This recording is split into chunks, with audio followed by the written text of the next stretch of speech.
जब आप गलत तरीके से पैसा कमाते हो तो पैसे में केवल गांधी जी ही नहीं रहते, गांधी जी के साथ कलयुग भी बैठा रहता है इनके पास। जो आप गलत तरीके से पैसा कमाए तो कलयुग बैठा, फिर आपका पैसा गलत तरीके से कमाया तो वो गलत तरीके से निकलना स्टार्ट होता। इसलिए जो पैसा कमाओ, कमाने का 2% किसी दान पुण्य में, भूखे को भोजन देने में, बेसहारा को सहारा देने में खर्च करो, तब जाके आपकी कमाई शुद्ध होती है। जो पैसा आप कमाते हो उसे शुद्ध करना चाहिए। अच्छा ये बताओ, आप सरकारी जॉब करते, माना कि आप गवर्नमेंट सर्वेंट हैं, काम कर रहे हैं। एक बात बताओ, माना कि आपको 50,000 रुपए तनख्वाह देती है सरकार। आप महीने की 1 तारीख हुई, आपके खाते में 50,000 रुपए आ गए। अब ये बताओ, वो पूरे 50,000 आपके हैं या नहीं? आपकी मेहनत से आपने कमाया 50,000, अब वो पूरे आपके हैं? बोलो, पूरे हैं? मेहनत के हैं? ठीक है, मेहनत के हैं। किसने दिया? सरकार ने दिया। अब ये बताओ, सरकार पैसा आप कहां से लाती है? सरकार का पैसा टैक्स का होता है। सरकार गौ माता को मरवा करके बूचड़ खानों से, और सरकार गैया का मांस सप्लाई करती है, तो गैया का मांस सप्लाई करने से भी मोटा पैसा आता है। हमारा देश गौमांस सप्लायर है, पता है आपको, जो कि दुर्भाग्यपूर्ण है। अब ये बताओ, सरकारी तनख्वाह जितने लोग पा रहे हैं, सबकी तनख्वाह में गैया की हत्या का पैसा आ रहा है कि नहीं? उत्तर दो, हां या ना। सरकार का पैसा कोई मेहनत का थोड़ी होता है। सरकार का पैसा तो टैक्स का होता है। नहीं देना चाहे, जबरदस्ती लगाया टैक्स। 30% ले रही है, 18% जीएसटी अलग ले रही है, पेट्रोल का अलग, उसमें जीएसटी मिला के और ये सब टैक्स मिला के, सड़क पे चलो तो टैक्स अलग, माचिस खरीदो उस पर टैक्स है, सब टैक्स है। किस तरह से आदमी निचुड़ जाता है। तो आदमी खुशी खुशी थोड़ी दे रहा सरकार को। सरकार भी तो अति परेशान करती है जनता को। अति, इतना टैक्स नहीं होना चाहिए जितना है। लेकिन अब ये सरकार ले रही है, लोग रो रो के दे रहे हैं, तो अब ये रो रो के जो आपने दिया है वो पैसा आपको ही वापस मिलता है। तो अब बताओ, वो पैसा जो 50,000 आपके पास आया, आप कह रहे हो मेरी कमाई का है, दिया किसने है? सरकार ने दिया। और सरकार के खजाने में हर तरह के पाप का पैसा आता है। बोलो हां। उचित टैक्स लगाए सरकार तो सरकार सही है, पर अनुचित टैक्स गलत है। चलो टैक्स लगाओ, हम कहते हैं 10 रुपए और बढ़ा दो टैक्स, लेकिन सरकार को क्या फ्री में देना चाहिए? आज सरकारें सिलेंडर फ्री में बांट रही हैं, जिसकी कोई जरूरत नहीं। बिजली फ्री में बांट रही है, कोई जरूरत नहीं। आपको बैंक का कर्जा माफ कर रही है सरकार, कोई जरूरत नहीं। आज फ्री में क्या चाहिए? केवल 2 चीजें। सरकार 2 चीज फ्री में दे। पहली, शिक्षा।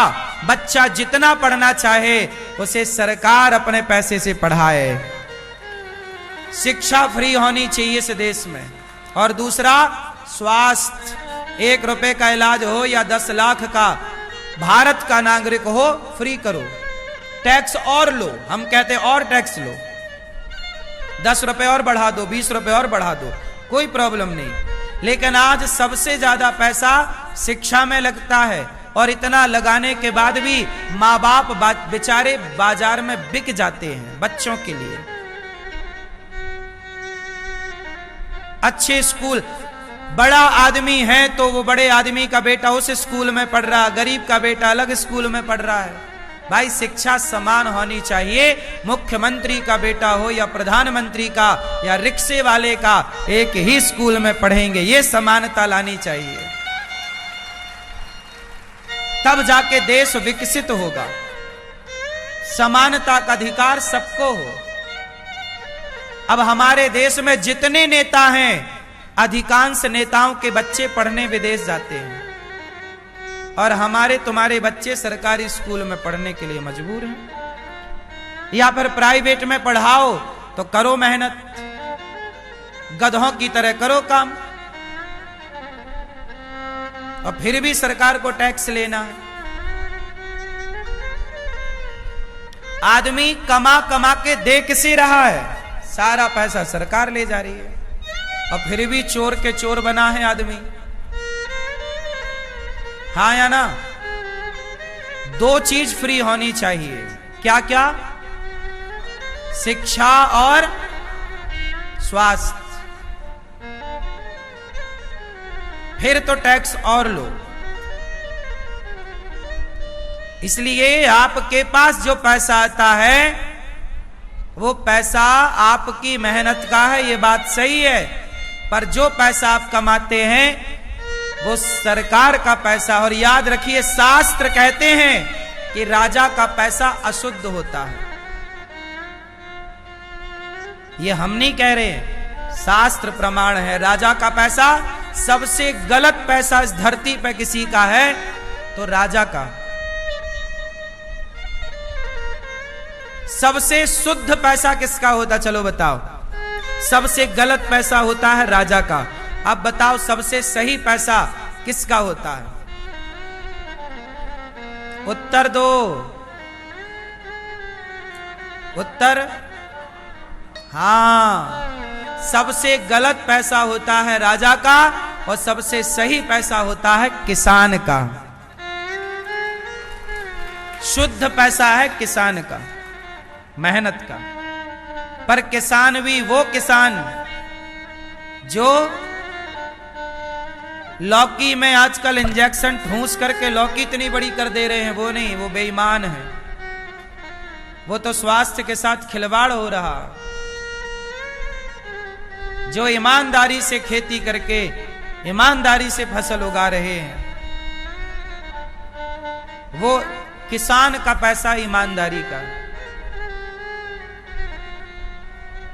इसलिए जो आप कमाते हो उस पैसे में दोष होता है। इसलिए उस दोष को समाप्त करने के लिए शास्त्रों ने बताया कि जितना कमाओ उसका 5%, 2% दान करने में खर्च करो, तब जाके धन शुद्ध होता है।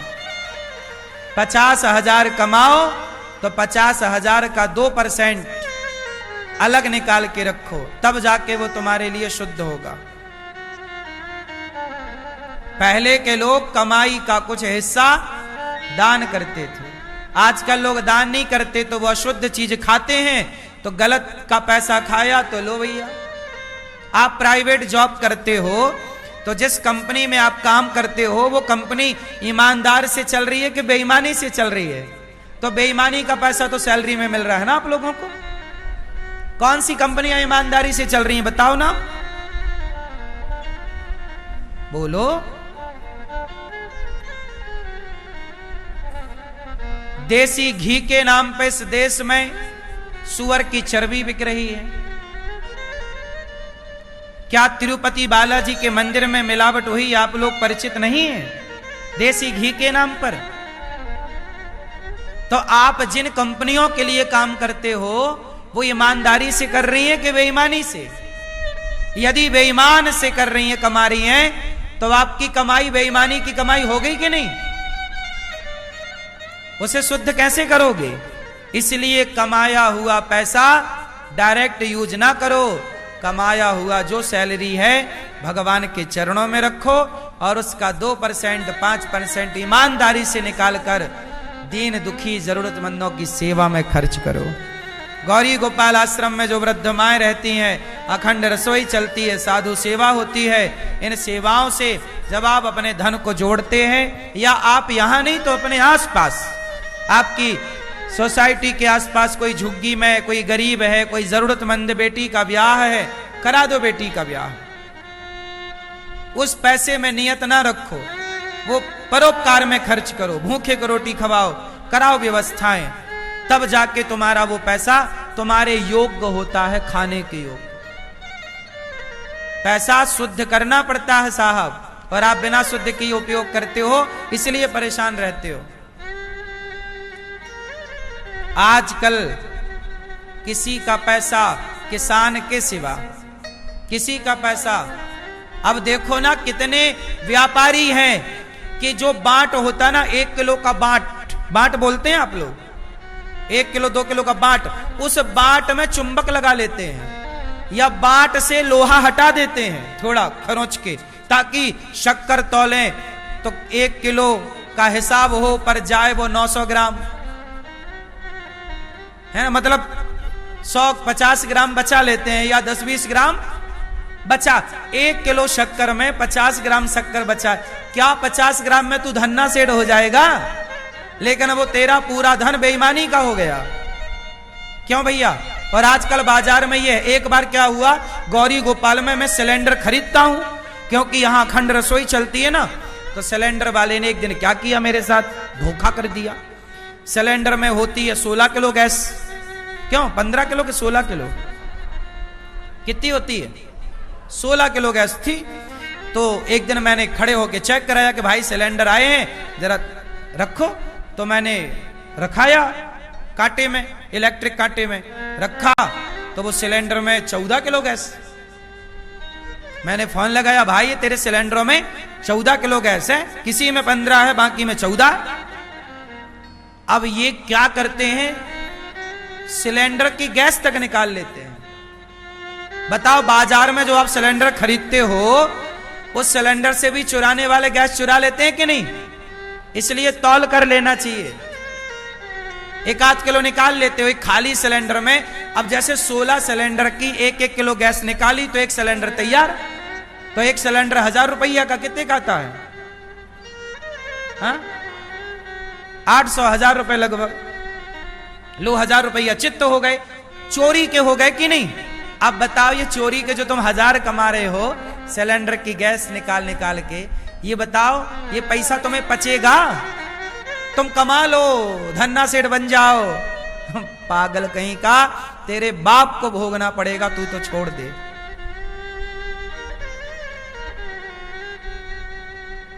कौन बचा है कि तू बचेगा? ज्यादा होशियार बन रहा है।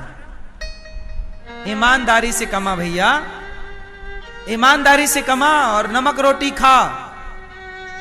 भगवान करें 56 भोग खाओ, महल बनाओ, लेकिन ईमानदारी से चलो। बेईमानी से कमाओगे नाश होगा, समझो। बेईमान लंबा ना चलेगा, ईमानदार ही पीढ़ी दर पीढ़ी चलता जाएगा। बेईमानों की नस्लें तबाह हो जाएंगी, ईमानदार चलते रहेंगे। तुम अपना ही हिसाब देख रहे हो तो बेईमानी करो, और आने वाली पीढ़ी को सुरक्षित देखना चाहते हो, ईमानदारी से चलो। 100 ग्राम शक्कर बचा भी लोगे तौल में तो क्या हो जाएगा? कितने तुम बड़े आदमी हो जाओगे। आजकल अधिकांश व्यापारी बेईमानी करते हैं या नहीं? उत्तर दो, हां या ना। तो ये जमाने भर का धन बेईमानी का धन हुआ कि नहीं? ये बेईमानी का धन तुम खाओगे, पचेगा तब ना आदमी एसिडिटी और डायबिटीज और ये बीमारी। वरना पहले के जमाने में कहां शुगर नाम की कोई बीमारी नहीं जानता। हम लोग तो सुअर जानते थे, शुगर नहीं जानते थे। बोलो हां। हम लोग तो क्या जानते थे? सुअर, शुगर नहीं जानते थे। बाद में पता चला दूसरा भी सुअर होता है, जो पेट में घुसा रहता है, शुगर। सुअर का भाई शुगर, एक शुगर नाली में और एक शुगर भीतर घुसा बैठा, घुस गया कि ना। इसलिए बेईमानी ना कर भैया, वरना तुझे भोगना पड़। अवश्यमेव, गीता पढ़ो, लिखा है अवश्यमेव भोक्तव्यम। क्या लिखा है बोलो मेरे संग, अवश्यमेव भोक्तव्यम। मतलब हुआ कि तुम्हें अवश्य ही भोगना पड़ेगा, अवश्यमेव भोक्तव्यम। हे अर्जुन, तेरे द्वारा किया गया पाप कर्म तुझे अवश्यमेव भोक्तव्यम, अवश्य ही, कोई टाल नहीं सकता, कोई माई का लाल, स्वयं भगवान नहीं टाल सकते तो दशरथ जी के भाग्य का टाल देते ना। दशरथ जी को भी तो भोगना पड़ा, तड़प तड़प के मरना, वो तो भगवान के पिता है। भगवान उनका टाल देते ना कि भैया हमारा बाप है, नहीं भोगेगा,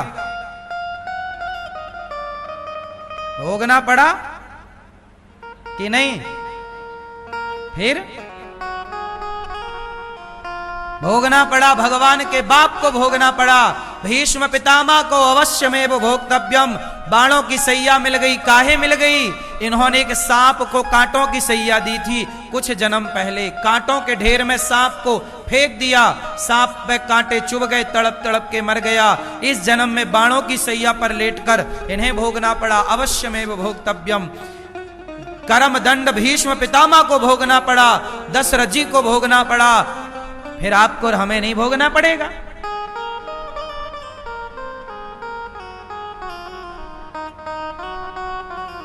देवकी और वसुदेव जेल में बंद हैं, भोग रहे हैं। क्या भोग रहे हैं? ये वसुदेव जी पिछले जन्म में दशरथ जी थे, देवकी माता पिछले जन्म में कैकेयी थी। निर्दोष राम को दंड दिया इन लोगों ने, निर्दोष राम को वनवास भेजा तो बेड़ियां पड़ गई ना अगले जन्म में। भगवान के बाप हैं देवकी और वसुदेव जी, बोलो हां। देवकी वसुदेव तो भगवान के मां बाप हैं, लेकिन इनके मां बाप को भी बेड़ियां पड़ी हैं। देवकी बेड़ियों में जकड़ी हैं और वसुदेव जी, बेटा जन्म लेता है और कंस मार देता है। क्या दर्द होता होगा कि बेटा जन्म ले और तुम्हारे सामने तुम्हारे बेटे को पत्थर पर मार दिया जाए। उस मां को कितनी पीड़ा होगी।